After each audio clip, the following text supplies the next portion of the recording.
2012, we were ranked number 25 in the ranking. And for 2013-2014, we improved one notch. We are now number 24. So this is basically a ranking of 148 countries. They've got a few pillars of how they evaluate the country's competitiveness. Amongst one of them is innovation. So it's a pleasant surprise that we are, in terms of competitiveness, one step ahead of Korea. But let's not celebrate yet. In terms of innovation, we are way behind South Korea. Let me give you an example why I say we are behind. If you look at South Korea, they spend the GDP of a country, they spend 3.5% of GDP in research, development, and community, RD&C, we call it, 3.5%. And our neighbor down south, Singapore, spends 2% of their GDP on research and development.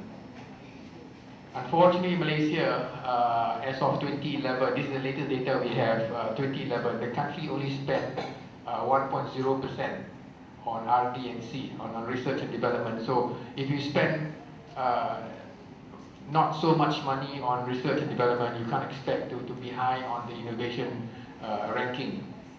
But what I've done also here is, to share with you what are the good things that we have achieved in terms of competitive index, and what are the areas we need to improve further. And I'm giving a talk here in UTAR. So if you look at quality of scientific research institution, this is in Malaysia, not in any particular, we are in the red. Property rights, we are also down to the rank number 38. IP protection, not many people out there are aware of their intellectual property rights, the patent, copyrights, trademark, industrial designs. They're not aware of that. So part of the ecosystem that AIM needs to work on is to go out and share with the research community, students, the importance of IP protection. Quality of primary education, number 33, is still in the red. I think you all would have heard our ranking, PISA ranking recently was not as good as we'd like to. In fact, we are behind Vietnam. So these are areas that we need to focus on so that we can move up our ranking from a competitive index. But all is not bad actually. If you look at areas where it shows here light green on my screen, it's actually really green. Government procurement of advanced technology. So the government of Malaysia actually buys a lot of technology, and we buy a lot of advanced technology. So that gives us a very good ranking of number 4. Equally good ranking is financing through local equity market. That's ranked number 9. We're still top 10. So, but the thing is, equity financing means you have to be a big company to go to the stock market to get investors to invest in your company. But what if you are a startup, you are a university student who wanted to, you've invented something, you need money to sell. Where are we there? We are also good in that regard, in terms of ranking, but I will tell you that what you see in the ranking may not necessarily be true in the real world. Trying to go to a bank as a student and show them you invented something to get money to produce it will be a challenge. In the orange color or the amber color, capacity for innovation, we're number 15 out of 148 countries. That's not bad. I mean, there are other countries that's way behind us. University industry collaboration in R&D. Again, this is an academic environment. We are also fairly good. We're number 16 out of 148. So which means the universities are encouraging their researchers to collaborate with the industry so that you come up with things or you invent things that the business community will want to buy. What we don't want to see is for our researchers or our students to do research because they like that subject, but not realizing that what they invent may not be what the industry wants. So that is something which we have to try to strike a balance. We know that research is important for gaining of new knowledge. But at the same time, we can't be just doing what we call a blue sky research, for the sake of discovering new invention, but we are not inventing things that will create another Google in Malaysia, another Facebook in Malaysia. We need to create something that the industry wants, that people will buy, will invest in your company. So when you put the scale like this, we seem to have more areas that we need to work on in terms of bringing up our ranking, quality of scientific research, IP protection, quality of education. It has improved, but we certainly have a lot of work to do also to bring us up to the level we'd like to be.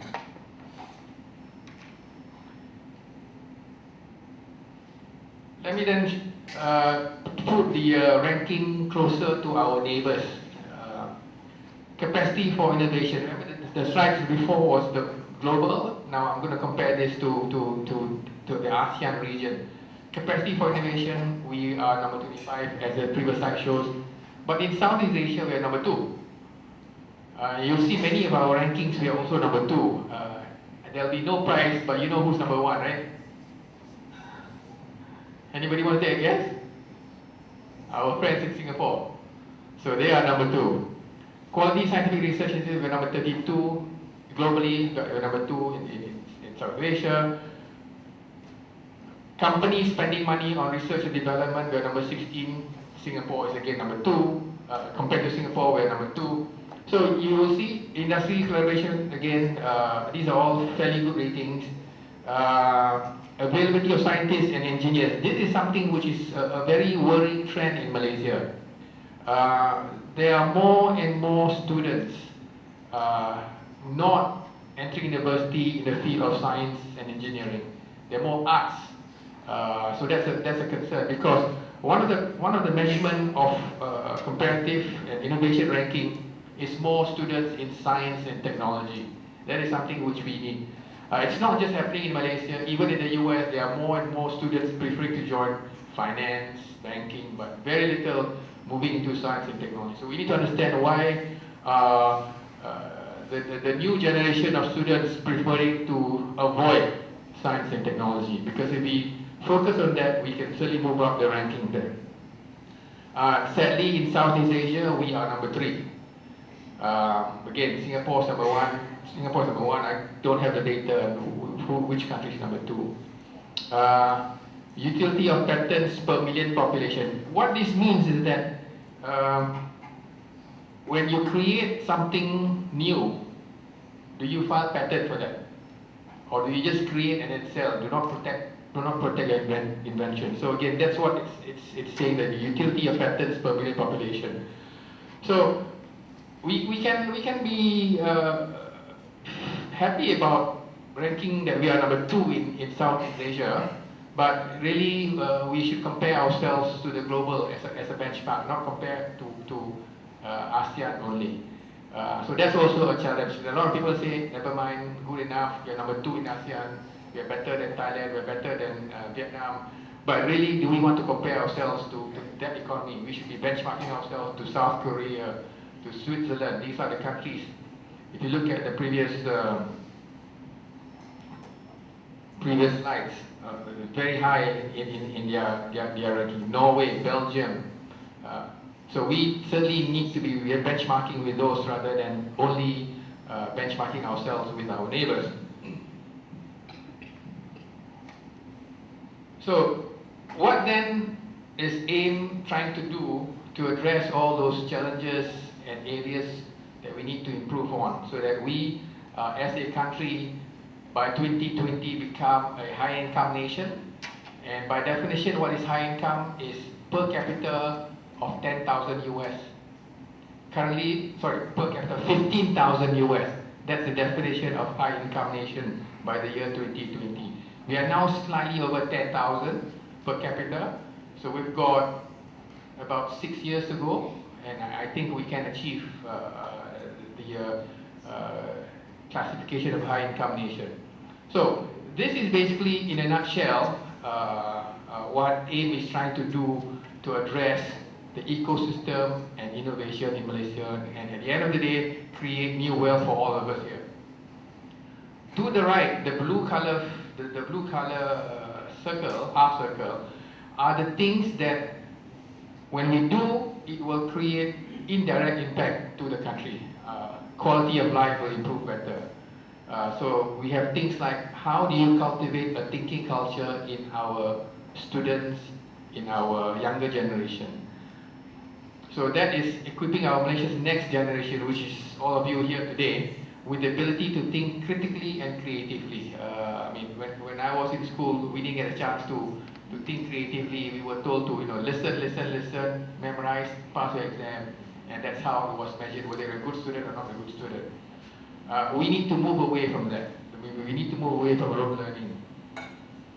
Second one is to increase value of intellectual properties. I'm sure there are a lot of you here that at some point will be designing things or processes or services that would have created value for yourself and for maybe company that you want to set up in the future.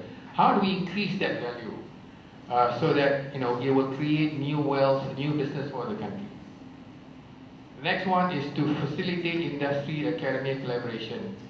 It's easier said than done. We like the industry to work with the academy, and we want the academy to work with the industry, so that we all can learn from each other.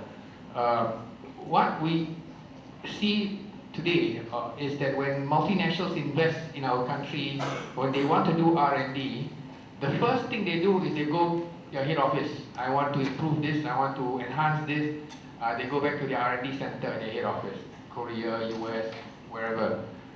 We would like them to come to our local universities and explore what can our local universities do in terms of R&D. We've got very good talent here in this country.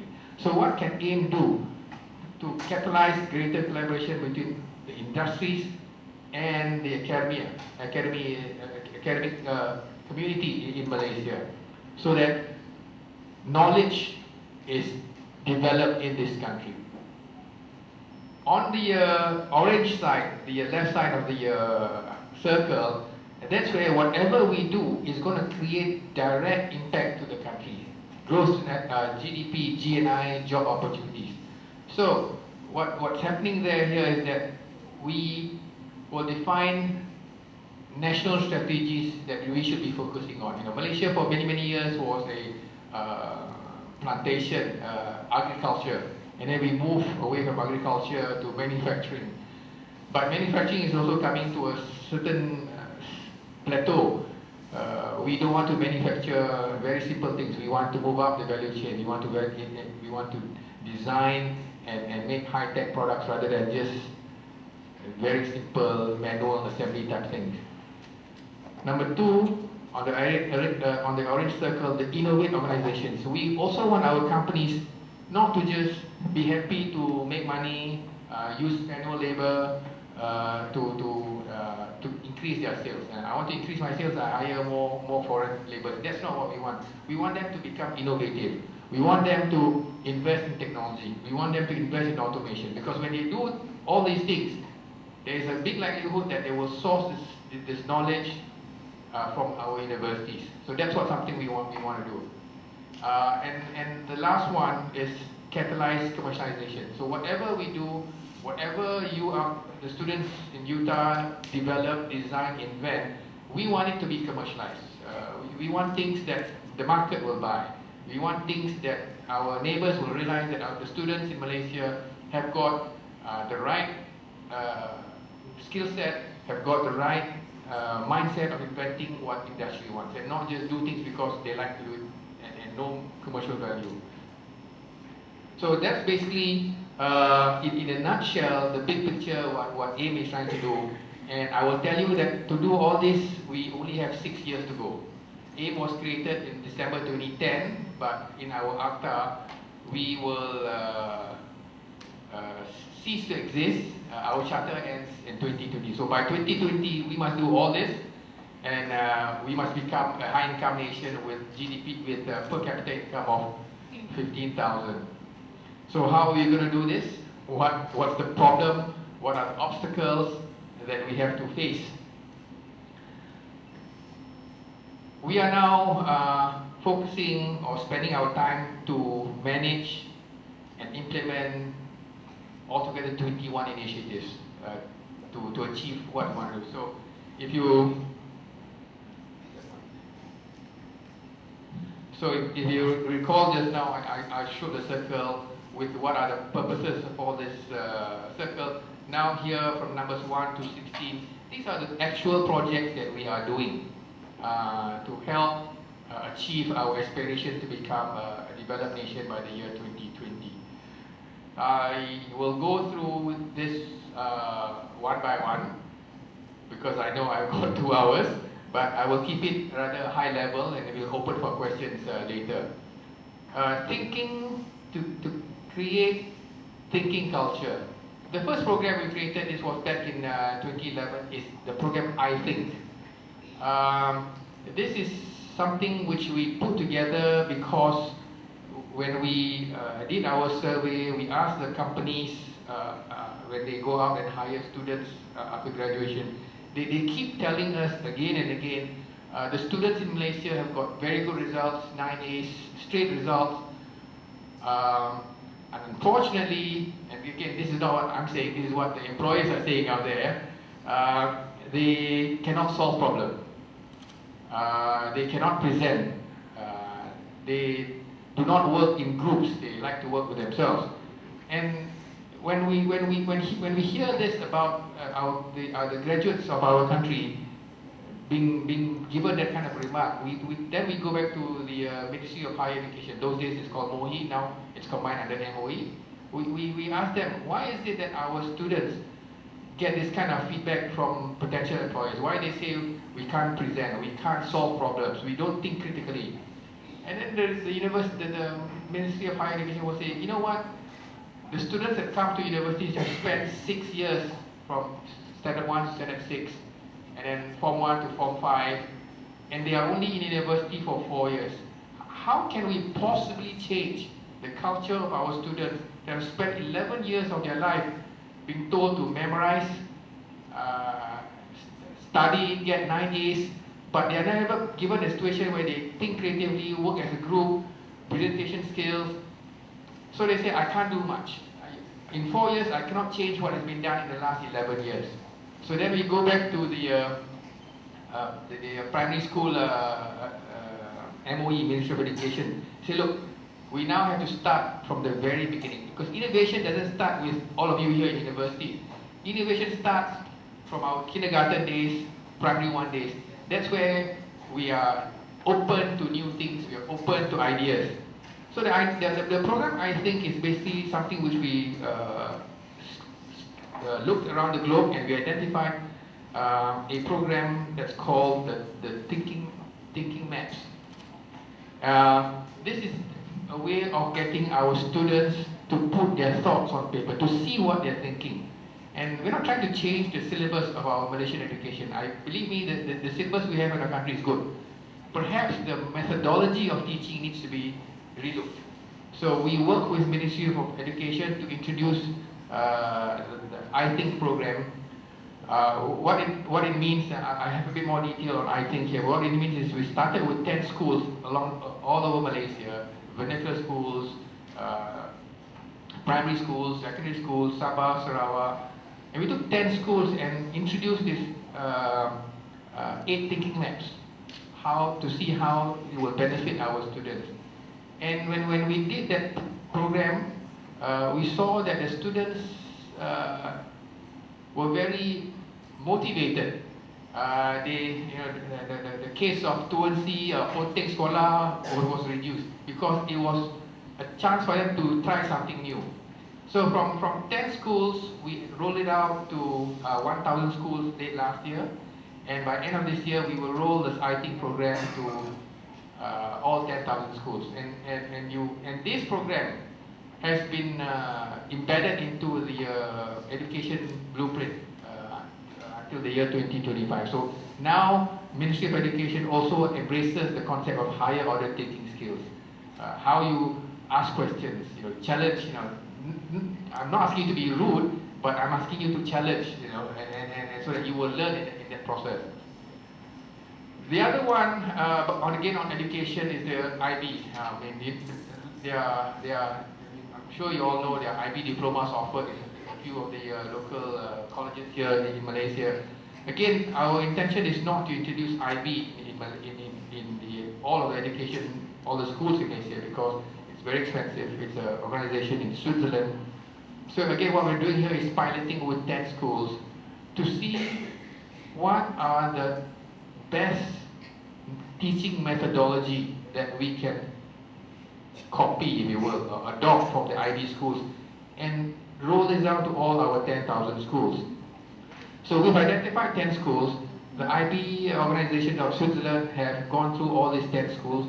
They have screened these 10 schools, and these 10 schools are now being evaluated whether by the end of September 2015 they will be qualified as an IB school. So we hope that we will get there. But again, to become IB school is not just about teachers; it's the environment. The classroom must be conducive. The environment must be conducive, because IB teaches skill sets. It does not teach you how to memorize. It teaches you skill sets, presentation skills, communication skills, social skills. So those are the things we think would help our next generation to be really employed by what is needed in the future. Because trust me, 5 years from now, there'll be jobs that I can't even pronounce what it is, or it's not even invented now yet. Things are moving so fast. The other initiative on trying to develop the next generation employees' skill set is the Generasi. It is actually a combination of generasi berinovasi. So we put the word together and we created the word Generasi. It is basically a design thinking school. So you all have heard in the past about engineering school, business school. Now you've got D school, design thinking school. This was first built in Stanford University, and then subsequent to that it was expanded to Germany, Hasso-Plattner of Germany, and since February last year it's now in Malaysia. So there are only 3 design thinking schools in the world: Stanford, Hasso-Plattner Germany, and here in PJ. So what we did was we invited a few of those design thinking gurus to meet the Prime Minister August of 2012 in the room and sharing ideas. So Jimmy Chu was also one of the people that helped to develop Generasi. Stanford University, Hasso-Plattner, Royal Society of Arts was also there. So they all came together, exchanged ideas with the Prime Minister. How can we help to increase the standard of our next generation? So this idea was, why don't you develop D school, design thinking school? So this is where what AIM is trying to do here is, from the year 2015 to the year 2020, we intend to introduce or produce 800 what we call innovation ambassadors per year for the next 5 years. The intent to have, we call that innovation ambassadors so that when they, and this is meant for age group of 20 to 35. So when you graduate, whilst waiting for a job, apply to join Generasi. You'll be exposed to the concept of design thinking. I believe that will give you an edge in the marketplace when you go out and get a job. So the idea here is we give you a new tool of solving problems. It's a 20-day program over 10 weeks, 2 days per week for 10 weeks. And that's where you're given this exposure on how to solve issues using different methodology. It's at the moment fully provided by the government, so you don't have to pay anything. So I'm not sure how long we can make that offer. The government can't afford to give this for long, but we've been sponsoring this since February last year.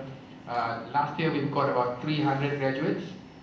This year we hope to have about 660 graduates that will go through the Generasi program.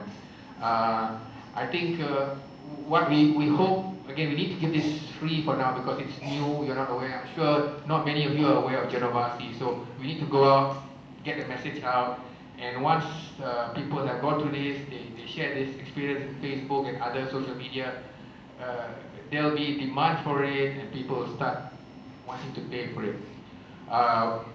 Once a year, we also get they have 2 lecturers from Stanford to come to Jaravasi to give the design thinking, but they can't be here for 20 weeks. They are only here for 3 days, and for that you have to pay. That's 9,800 ringgit for 3 days.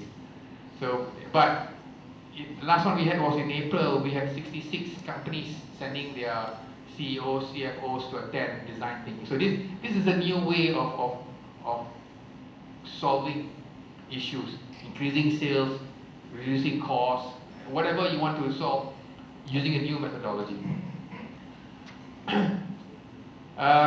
Eureka is, okay, Eureka, of course, when you say Eureka, you think of E-U-R-E-K, but it's actually a Malay word, Eureka.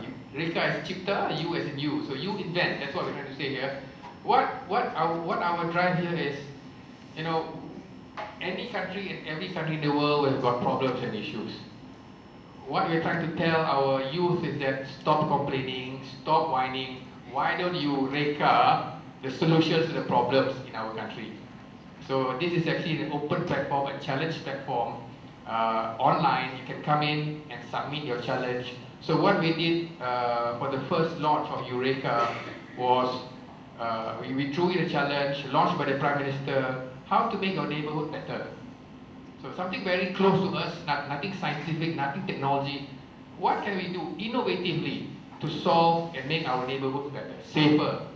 So we threw the challenge. We gave the first prize 100,000 ringgit, second prize 50,000 ringgit. So we got many challenges. These are all online challenges, and then it will be judged not by AIM but also by the public.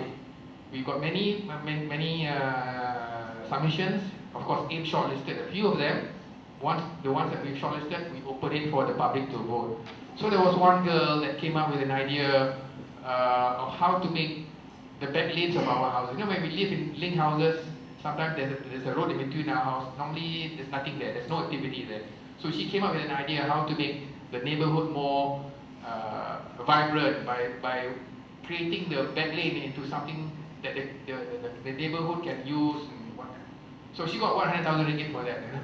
So the second winner came to 2 individuals. They provide recycling business. They go around and collecting things that can be recycled from all the business community in PJ.